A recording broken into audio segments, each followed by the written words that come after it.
Welcome to USA Football's Coach and Coordinator Podcast, where top football coaches from around the country share their stories, philosophies, concepts, and strategies to help you get better on and off the field. Now, here's your host, Keith Grabowski. Hey, coaches, before we get going today, I just wanted to thank you for all you've been doing to support this podcast. And we have an incredible lineup coming up here. We have just about every major college conference represented. We have a ton of FBS coaches, Division II coaches, Division III coaches, some great high school football coaches coming on the podcast to share with you and help you grow professionally during this time. I really appreciate all of you asking your questions on Twitter. Please follow me at Coach K. Grabowski for our daily updates on our guests and your opportunity to ask questions. We will read them on the show and attribute those to you. So please contribute to the show as much as you can. I also want to talk to you a little bit about our football development model, which is something we've rolled out here at USA Football. And this is really for you to be able to help your youth football programs develop. It's about a long-term athlete development plan. It's something that comes off of the American development model, which is something that the USOC has put together. The idea is that we're able to teach skills in a progression starting at the youngest ages. We're also looking at the different game types we have, whether that's flag, which is non-contact, limited contact games like padded flag or tackle bar, and full contact, and the right progressions for contact teaching there as well. Be sure to check out all we do at footballdevelopment.com and check out what we're doing with the FDM, the football development model, at usafootball.com/FDM. usafootball.com.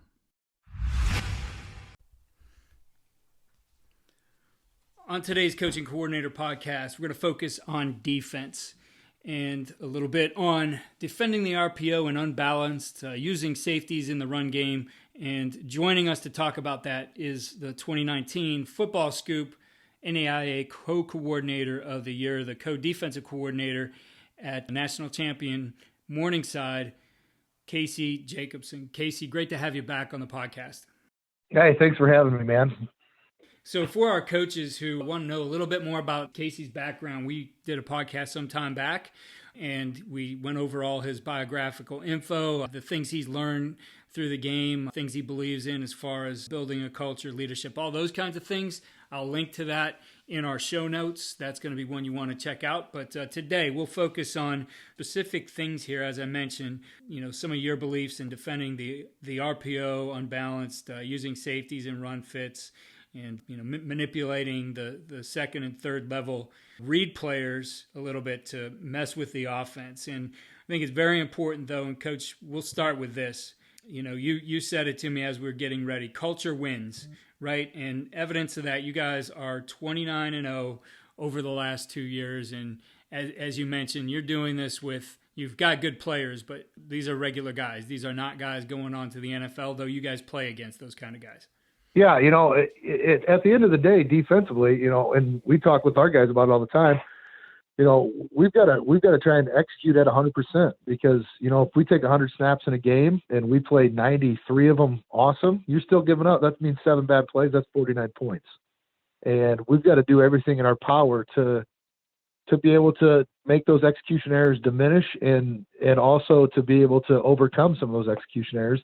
But a lot of it just comes down to, our guys and how they play the game of football in terms of how they believe in each other, what we do in terms of film study to try and be as prepared as possible, and then just being able to have simple ideas and simple plans in terms of making quick adjustments on the sideline so we can get back out there and try and get ourselves a turkey and get off the field, get our offense back out on the field. So, Coach, the RPO fad has not ended. Still trending in RPOs. And if you look at what we did with Virtual Summit, over 140 speakers, a ton. In fact, 2 right now as I'm sitting here on the RPO game. So defenses still have to defend it, and you have to think about those things. And, of course, right now it's like getting to be a matter of who has the chalk last, but execution an important part of that. Talk to us a little bit about your thoughts on defending the RPO. Well, first off, I don't know that you can call the RPO a fad anymore. No. I think it's here to stay. Yeah. I think it's here to stay, And it, the thing that it does is it makes you, and all those offensive guys, you always hear them, make them defend every blade of grass. Well, and that's what it does, because it stresses you not only horizontally, but, in terms of the guys that are good and really know how to get their stuff to manipulate people, is you got to defend everything vertically as well. So when we're looking at it, back in, 6 years ago, before this was all, kind of the new thing, our biggest thing was, I always talk with our guys about, hey, we want to, we don't ever want to be outnumbered. We don't ever want to be out leveraged, and you better know where your matchup is. So those were the three things that really dictated what we tried to do: numbers, leverage, and matchup. And what the RPO game did was it kind of made us, not necessarily rethink it, but man, I'm going to be able to have an extra player, but where am I going to put that extra player? Well, 10 years ago, it was everybody already knew it. The extra player was going to be fit in the run. And you knew that that's where that guy was going to be. But now you've got to figure out, hey, where am I going to put this guy? Because I can gain a +1 advantage wherever I want on the field.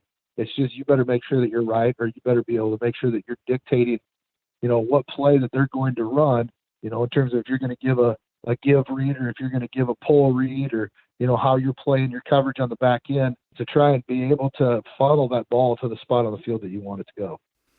So, Coach, a big part of what you're doing with that is how you use your safeties, correct? Correct. We've always been kind of a cover 4 team, playing an insert safety in terms of being able to help to fit the run game. And now kind of how we're doing that is, sometimes the biggest thing, the word that I've heard probably the most over the last 2 years in terms of offensive coordinators with the RPO is, we've got to put a guy in conflict. Which guy can we put in conflict? So my job as a defensive coordinator is to try and figure out how to take guys out of conflict without always being in man. You can get out of conflict playing man, but man, you better be better than the other guy. Otherwise, you're just going to get roached all day. We're really trying to, use, the guys that are fantastic at it. And our offensive coordinator that's been here, was here for 9 years, and now he's down in Central Missouri, was fantastic at it. So I got to practice this stuff like every day. But, they're it's not always that second level defender or even the first level defender that they're trying to put into conflict. Now they're putting that third level defender into conflict. So what we're trying to do is we're trying to fit things differently, whether we're going to use that second level defender to help play with the RPO, or whether we're going to use that third level defender to play the RPO, and how that, our guys have to communicate, hey, I'm going to be thick here against the run, and you can play soft and help out on the RPO. And a lot of that is kind of determined by what type of an RPO team are you. If it's a second level defender that I'm going to use to defend the RPO, well, you throw an 8-yard bang route, that guy can't do anything about it, because he's sitting down there at 5, and by the time that he's getting his run pass key, and by the time he's getting everything, the information that he needs, that route's already behind him.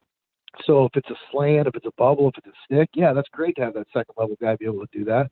But teams that are doing us, they're running 8-yard bangs, they're running fades, they're running posts, they're doing those types of things. And I've got to have somebody that's deeper, to be able to buy himself a little bit more time to be able to help out on those, vertical type of RPO routes that we're seeing. And I guess you used to call them a play action back in the day, but now they're reading it. So it's not really a play action. The whole thing is being read out. So you've got to be able to find ways to use the second or the third level defender to switch off who's fitting in that run fit, to be able to gain that hat where you want it, and also to be able to, kind of take advantage of, or I guess not take advantage, be able to kind of negate their advantage in terms of some of the matchups that they're creating with. Yeah, now you mentioned the guy you used to work against, or work with, I should say now, is at Central Missouri, Coach Leuders. Looking at that, maybe, I guess I'm looking for insight on how he approached that, those third levels. When I talk to guys, and the little we used it was really more of, we call them pass run options, that if we're calling those, we saw some kind of reaction out of that third level player which made us believe it was the right time to call that. We just kind of had the fail safe in it, though, as if he didn't bite on the run like we expected, we could give that ball then. So any thoughts or insight, I guess, you gained from Lucas, who does those kind of things? By the way, he's an upcoming guest here on the podcast as well.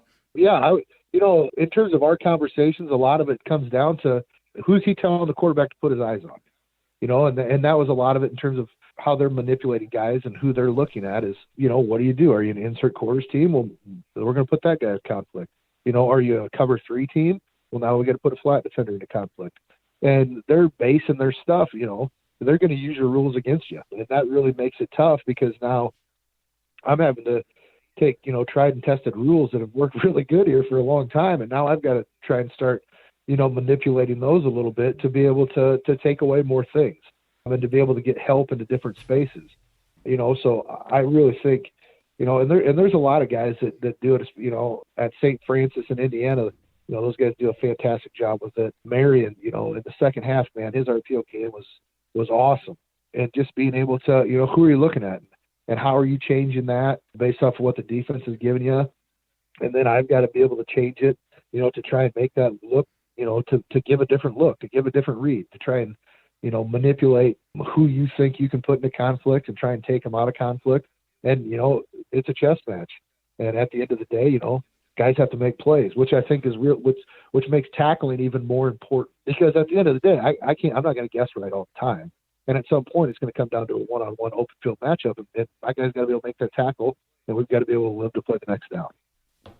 So, Coach, from, you mentioned a little bit of different ways you could do it, practice standpoint, anything that, you guys now work that has become part of the drill progression? Of course, you can work it in team and, certain group periods, but more as far as things you work on technique-wise or key-wise that you're working it in more of an individual or maybe small group part of practice?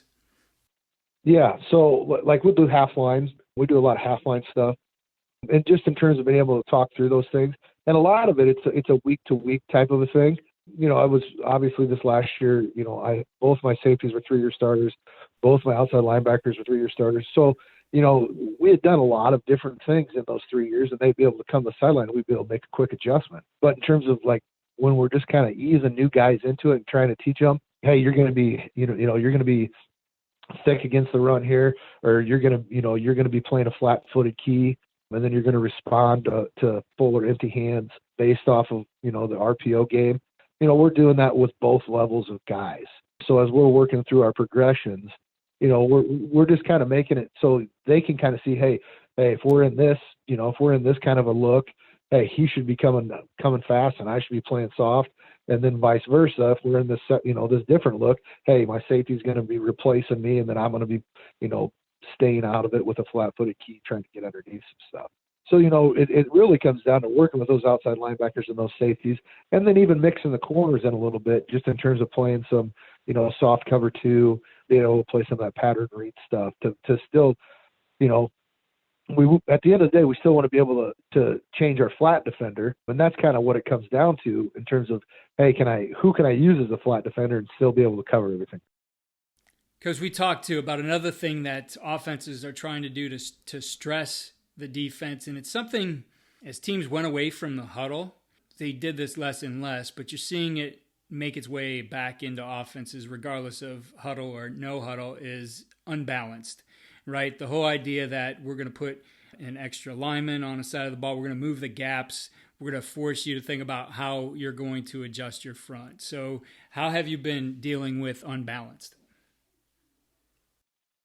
And I think it's really two questions there, because we see multiple types of unbalance, and some of it is unbalance using more receivers, when others it's bringing a lineman over there. So, there's really probably a couple different philosophies offensively in terms of why teams are doing it, and that really will kind of funnel our game plan into how we want to defend those different looks. Obviously, if they're bringing extra offensive linemen over there, they're bringing, making a 3 or a 4-man surface. We've got to be able to match that in terms of size and bodies from a number standpoint, and we'll bump our front and we'll play it, we'll just make a new center and we'll make the guard the center and we'll bump everybody over. We'll walk an extra linebacker down onto the line of scrimmage, kind of as a stand-up defensive end, if we feel that's in our best interest for that week to be able to control an extra gap down there.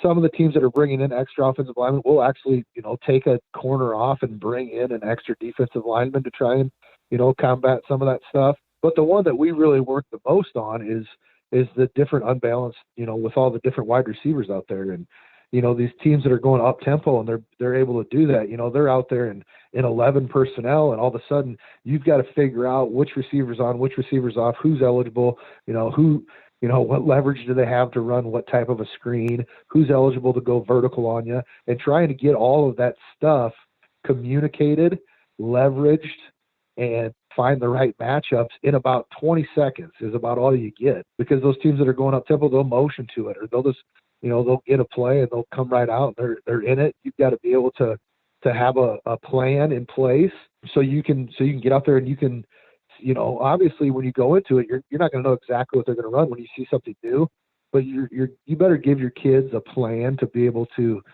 execute at least the basics of it until you can figure out where they're actually trying to hit you. And then you can kind of start moving your pieces around to try to take away what they're doing. But we have periods in practice, where when we're going against the service team, and we call it trouble, and we do it once a week, and it's not, it doesn't have anything to do with our upcoming opponent, except for some of the trouble stuff that opponent does. But it's trouble stuff that maybe we saw, 2 weeks ago, and it's some unbalanced stuff that, maybe we're going to see in 4 weeks, or, hey, I saw this on, Oklahoma did this against Texas. Be ready for somebody to come out and do something like this. So we're really trying to get through. We're trying to show them as many looks as humanly possible and allow them to recognize it, put themselves in a situation to not give up a touchdown, and just to be able to line up and play football. So, that whole 10-minute block, we're just throwing all kinds of different things at them from an unbalanced standpoint so that we can make sure we can line up, and we can make sure we can identify eligible receivers, and we can allow our guys to play with confidence. I love it. So who's in charge of that trouble period as far as the guy on the staff? Who scripts that up? Me. So I got to go back to some of the old offensive days, and I'll run trick plays out of it. I mean, it's just all kinds of different stuff. And we're just trying to get our guys to understand what can happen out of that, and it just to be able to see leverage of receivers and to be able to see, who's eligible. And a lot of these teams that are doing it, the thing that's a pain in the butt about it is they're going to all go up there, and all of them are kind of, I don't even know. It's like a muddle line of scrimmage. I mean, you don't know who's off or who's on, and it gets a little bit chaotic. I'm out there yelling yelling at the refs, who's eligible, who's off, who's on, and they're snapping the ball. So you kind of just got to be able to fly by the seat of your pants and get all that stuff stopped. Reminds me a little bit. It took hold, I don't know, for maybe 2 years at the high school level, probably about, let's call it 9-10 years ago, with that A11 offense. It got outlawed because they didn't let you use the scrimmage punt formation, some kind of rule with that. They changed it to kind of outlaw this kind of football, but you're back to it. That's the exact thing, like trying to figure out who's eligible or not on this thing, and that's where it becomes tricky. So, I love that idea of having a trouble period. I can remember teams we've had was just, a lot of it would be more of a walkthrough, but, getting those things live on the field, making guys adjust.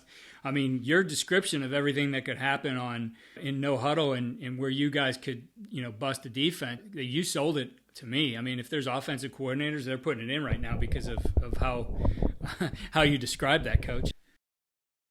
Yeah, I mean, it's and like I said, we do it every single week, and it's not even necessarily what we're going to see that Saturday, but I want to be able to.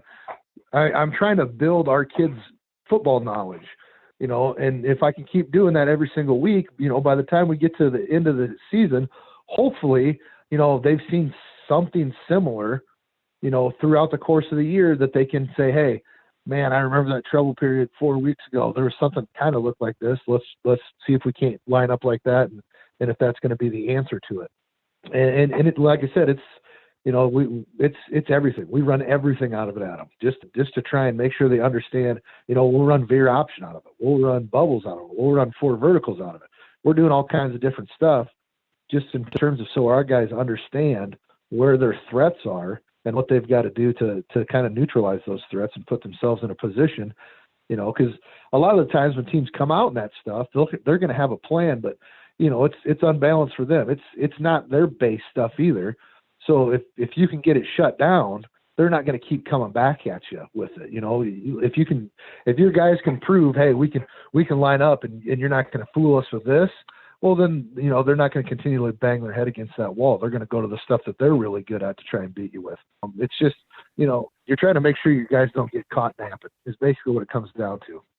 And it's a really fun. And that's all they're trying to do, right? That they just want to try to get and it's a really fun period too, because our service team loves it, right? Because you can come on and you're going to run some crazy stuff, and you might be able to rip off 4 touchdowns in that period against the first team defense.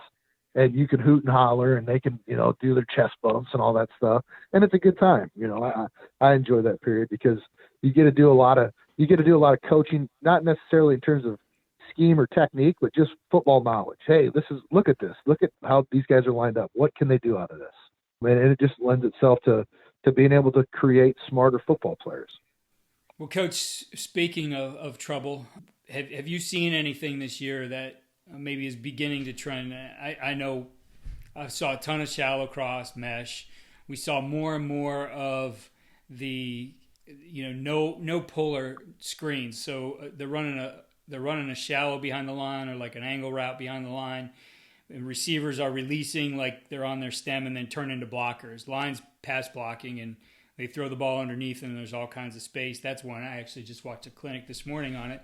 But anything along those lines, I guess stuff that you've started to see that you're looking at maybe different things in your research to account for? We saw a ton of shallow cross this year, the mesh route. I mean, a ton of it. And we kind of and we're a pattern read team by nature, so there was some holes there that we had to talk about. And, we really, really, really drilled it. That was another thing I started drilling with the linebackers almost on a daily basis in terms of how you're passing all those routes off and able to at least get a body in the area to put some color in those windows. The little tunnel screen in terms of, the receivers blocking, we've been seeing that for a while. You should ask Coach Leuders about that one. That's one of his favorite ones. But just being able to, again, it comes down to trying to be able to identify those things and get your kids to run to the football. But I would say the biggest things that we saw this year, I would say the mesh, and then, insert zone really was a big thing with an H-back, just in terms of using the RPO with it, bringing that guy in and inserting him into the line of scrimmage, because when they're doing that, they're kind of burning a couple RPO players, they're burning some of your run fitters and the RPO action that they were able to have off of that. So those were some of the things that we really saw a lot of this year and had to kind of come up with answers for and try and, manipulate some gaps on the line of scrimmage to be able to keep some of our guys out of conflict. With your approach to those new things, without giving away the stuff you're developing, I guess, when you look at those and if it gave you problems during a season, how do you go about, either fixing that, looking how you adjust your defense, maybe finding a new answer? I mean, is there an approach you take to it when you're in the off season before you hit spring ball? Yeah, absolutely. So, we came up with a couple things and unfortunately we didn't really get a chance to see them in action with, spring ball being shut down. But, in terms of if they're moving blockers, you've got to be able to account for somebody moving, in terms of guys that are static on the line of scrimmage or guys that are, at linebacker. How are you adjusting to those moving pieces? And, it's really hard to, if you're treating it like a chess game, it's really hard to counter a queen's movement with a pawn. Being able to put your guys, using different personnel to be able to account for those movements. And the other thing, that I guess, it's not anything new, but it just comes down to, at the end of the day, you're going to say, hey, we got to stop this. And you've got to put your eggs in that basket of, hey, we've got to stop this. If we don't stop this, it doesn't matter about the other stuff.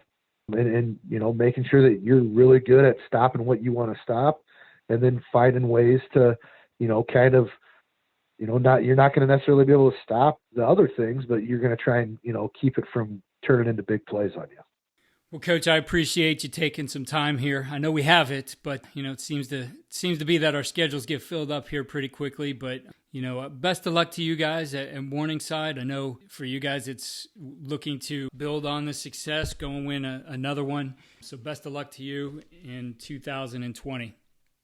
I appreciate it, man. Thanks for everything that you're doing, during this stuff. It's that what you're doing and putting this content out, man, that's invaluable. Right now is a time where coaches are trying to get out and learn stuff, and unfortunately we can't. But we're able to have, some of these different avenues now to try and learn and find some new stuff. And I just really appreciate it, man. Thank you. Thanks. I appreciate those words, Casey. Coaches, again, I want to remind you of what we're doing with the football development model. Please push this down to your youth coaches. I think this is a great way for you to get some organization and structure beyond what you've already done. Check it out, all of our program development for youth football at fdm.usafootball.com. Again, check out our systems for blocking, tackling, and defeating blocks at footballdevelopment.com. If you register with your email, you get your choice of 3 free videos. There's some great things in there. I think things that as you get going again, you can get into the summer and maybe make up on some things that you might have lost if you had a spring ball, if you had time here in the spring to work on football. Some great drills for all those phases of contact. If you're enjoying the podcast, please head over to iTunes or your platform and give us a 5-star rate. If you have a minute, write a review. We really appreciate it, and we will read your review on our highlight show that we do at the end of the week. Thanks for listening to USA Football's Coach and Coordinator Podcast. For more resources, visit the Coach Performance Center at usafootball.com.